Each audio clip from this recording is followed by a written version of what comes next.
Tractate of Gittin, of Kamso, Bal Kamsa, the famous story of how destruction came about. As we know, there was a very, very banquet that was being given, and so the head of the person who made the banquet was named Kamsa, and he had somebody he had a very, very big enemy named Bal Kamsa.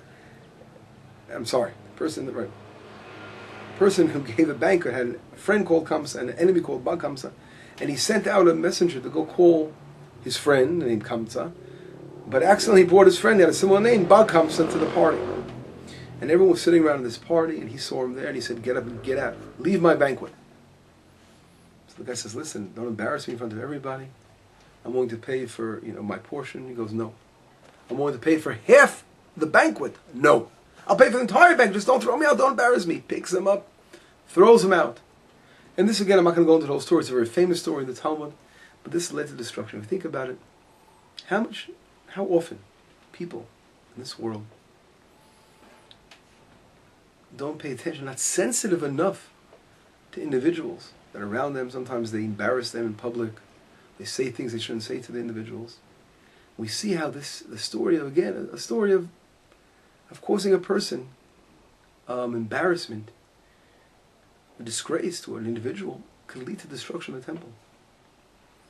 And here again, besides the fact that, of course, these leaders are in power, they have their merit, there's a reason why they're reigning, but we are adding fire to the fuel, and how much time, the Second Temple really teaches us how much that we ourselves were participating in bringing about destruction of the temple.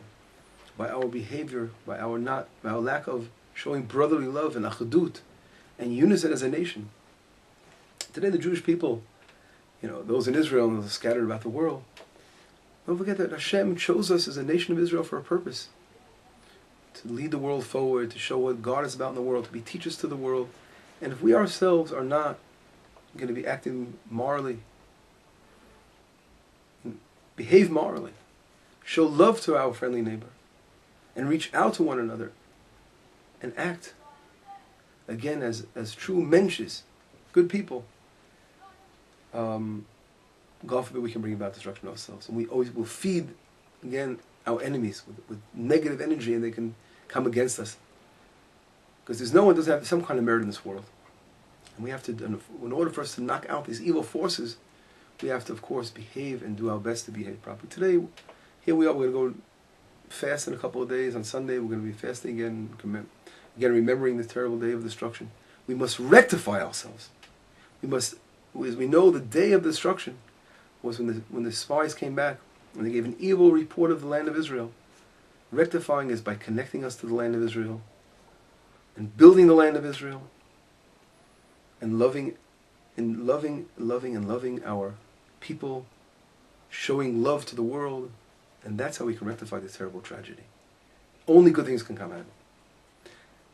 Shabbat Shalom, and let us be zoche, merit in seeing the rebuilding very, very soon of our temple.